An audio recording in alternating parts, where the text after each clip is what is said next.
Hello everyone, welcome to Pursuing Points. My name is Peter, and while we haven't spoken in quite some time, it is my sincere hope that all of you watching are doing well and making the best of 2020. In today's video, I am going to talk about how I have restructured my wallet, so to speak, and in doing so, canceled a number of credit cards. This is unrehearsed. Generally, I like to write out a script for my videos, but I guess just sort of going with the 2020 vibe, we're just going to sort of wing it and see what happens. So, back in March, which was the last time I recorded a podcast, which you can listen to if you'd like, I left New York City for the suburbs, meant to be temporary, and effectively, I decided with everything that was going on, the virus, as it were, that travel, in my estimation, wasn't something that I anticipated participating in anytime soon. Moreover, I made a substantial investment, which will keep a lot of my focus, attention, time, priority, resources, etc., into the foreseeable future. And so I think what that means for me is travel, which is something that I was doing a lot of sort of in years past, is much less of a priority moving forward. So when I came back in March, I had already had to cancel one of my trips for the year, and I've since canceled all of them, right? So various weddings or events or things that I would normally have needed flights to participate in have all been canceled, or I've chosen not to participate, and thus I've been sort of refunded in the form of the whole e-credit thing. So currently on Delta, I have somewhere in the neighborhood of say $1,000 worth of e-credits. On American Airlines, I've got about, I think, 80 or 90,000 miles. On Delta, I've got another 50,000 miles, and those are the big ones. My Chase Sapphire Reserve Ultimate Rewards account is a lot less than it used to be. We'll talk about that a little bit later. But basically, when I came home, I just said to myself, you know what? I have a lot of travel products. I don't plan on traveling. If and when I do decide that travel is something I want to do, I should have more than enough credits and miles to get me to wherever it is that I'm trying to go. And frankly, I don't really miss it. I don't miss traveling, or I'm not sitting here wishing and hoping that I could take a flight or go somewhere because, again, that investment that I made sort of keeping me busy. That investment, by the way, may turn into its own YouTube channel. It sort of remains to be seen. But anyway, I knew that I needed to make some changes because I have, or had, somewhere in the neighborhood of a little over $1,000 a year worth of annual fees that if I kept all of the cards, I would be paying for very little or almost nothing in return, right? So for example, I have paid the Delta Platinum Amex annual fee for I think 4 or 5 years now. Originally when I started paying that annual fee, which was only $195, right? It went up to $250 not too long ago. That fee was very much worth it, because it offered me the ability to earn medallion status without needing to fly, and then it gave some other ancillary perks as well. But in 2020, there was a 0% chance that I was going to spend $25,000 or $50,000 on that card to get more MQMs, or now you can spend even more, but that was never going to happen. And even if it did, that medallion status was worthless to me. I think Delta has extended how long your status lasts if you earn it in 2020, but regardless, it wasn't compelling. So the very first card that I canceled when I left New York City was a Delta Platinum Amex. So that card, again, I had it for about 4 to 5 years. It was a workhorse of mine, a card I really liked, and also my only Amex. That's actually not true. I have the Wells Fargo Propel, so I still have one additional Amex, but the only one where I go to AmericanExpress.com to manage, right? Wells Fargo obviously is managed through Wells Fargo, and they just use Amex for their processing. So, Delta Platinum Amex, gone. Next, about a year ago I signed up for the Barclays American Airlines Aviator Red card. I did so because they had a pretty significant sign-up bonus. You sign up, I think you had to make like one purchase, you got like 90,000 miles. Did that, still had the miles, never used them.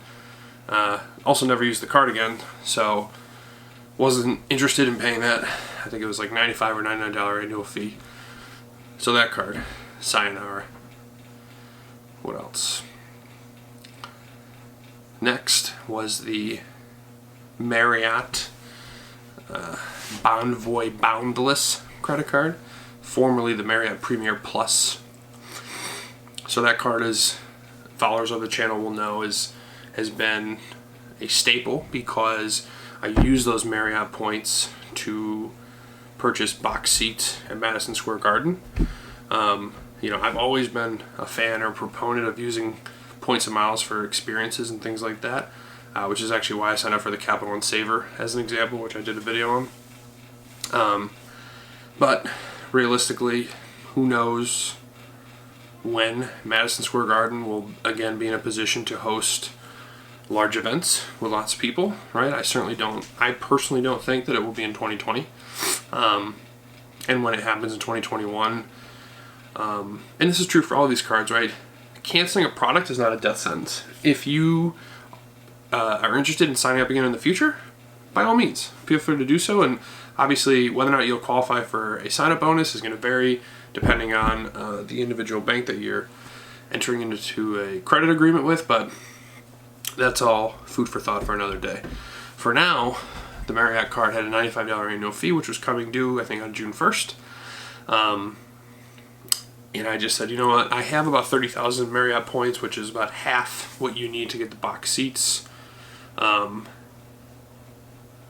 Technically, I could have also transferred some points from Ultimate Rewards to Marriott to sort of bridge the gap, but I chose not to, right? I decided that, again, in 2020, I don't think there will be an opportunity for me to use those points at Madison Square Garden, and if and when the opportunity presents itself in 2021, I can always revisit signing up for, if not the same Marriott card, a different Marriott card, right? There's plenty of them. So that card, gone. And then lastly, the big one, the one that's been with us for a very long time, the Chase Sapphire Reserve. So I signed up for the Sapphire Reserve live on the podcast, I think 4 years ago now. If for a very long time it was the most listened to podcast. I don't know if that's still true, but it was true for quite a while. And that card has been, certainly it's the card I've spoken about the most. I've blogged about it, I've talked about it ad nauseum, and for good reason, right? I mean, the Chase Sapphire Reserve, under normal circumstances, is still a very, very good product. And even now, it's still a very, very good product, right? They've made changes to try to get people to keep the card. You know, they're giving you more points for dining and groceries or gas, and you can use the points for 1.5 towards cashback, which is interesting. But from my perspective, what I want to be able to do is, like I said before, I want to be able to sign up for that product again someday and get another sign-up bonus. Which for Chase is going to mean that I need to not have had it for the last 2 years. Or I haven't had the sign-up bonus in 2 years. And because I'm not doing any travel anytime soon, and because the travel I do will all be paid for with credits or miles, I knew that the time was right to move on. And the hardest part was I had about 200,000 Ultimate Rewards points. And the question was like, what do you do with these, right? And really, this is something I've been thinking about for a long time, because the Wells Fargo Propel is really compelling, and they have a similar product with the Signature Rewards where you can combine your points for 50% more on travel. But I had always said that, like, well, yeah, but how am I going to get out of the Chase ecosystem, right? What am I going to do with all these points? And sure, it's a good problem to have, but it was a problem that I did have. Ultimately, what I did decide was I bought a new laptop from Apple, which are expensive, unfortunately. Thank you, Tim Cook. And I decided, even though it was very difficult, to use the points towards cashback for that purchase. the laptop is serving me well. I'm sure I'll edit this video on it, or I will have already edited this video on it once you see it. And basically that brought my balance to zero, right? So I got some, a couple $1,000s worth of value out of those points, and that's it. Now it's gone. And so what do I have left? Right now, the overwhelming majority of my spend is being put on the Freedom Unlimited. Dining is going on the Capital One Saver. I still have a Freedom. I still have a Discover It. I still have a Wells Fargo Propel. And then I have a few of the older cards to pump up the credit score. But realistically, I am moving in a direction of cashback. Cashback is what I'm interested in earning. It's sort of my future, if you will. It's going to become the primary focal point for this channel, as well as pursuingpoints.com. At the end of the day, like, it doesn't really make sense for me to try and compete with the Points Guy, or I don't know, Million Mile Secrets. All these people, they do some good work, and the high-end luxury credit cards, travel, that sort of thing is really their niche, and they're good at it. So I'll let them. Well, not let them. They're going to do it whether or not I let them. But from my perspective, if I want to try to build an audience, I think it makes sense to speak to folks who aren't necessarily interested in everything that those people are telling you that you should be interested in. And then the other thing too, from this channel's perspective, I get a ton of value out of meeting or taking people with less than stellar credit, and offering suggestions and feedback to sort of guide them throughout this sort of financial process. I've done it a number of times, mainly offline, and whenever it bears fruit, it's very exciting for me, and so I'd love to do more of that. I don't know exactly how that will take shape, but just sort of that was a little tangent about the channel itself. And obviously, if you're someone for whom you would like my advice, feel free to leave a comment or email me. I'm always available. Okay, so basically I just told you how I cancel all these credit cards. What's next? Well, I have a new video where I'm going to talk about 5 cards that I am considering signing up for. If you can't wait for the video, I actually already wrote the blog post, so I'll leave a link to that down in the description below. Feel free to check it out if you're so inclined. Otherwise, I'll be posting the video as well in the next week or so. But that's the sort of state of my wallet. I'm shifting away from travel into cashback, both because I don't anticipate traveling a lot for a while, and also because the investment that I made sort of requires that I become a little bit more fiscally conservative, and I think cashback plays into that quite nicely. So we'll see what happens. I'm excited about it. I would love to hear what you all think.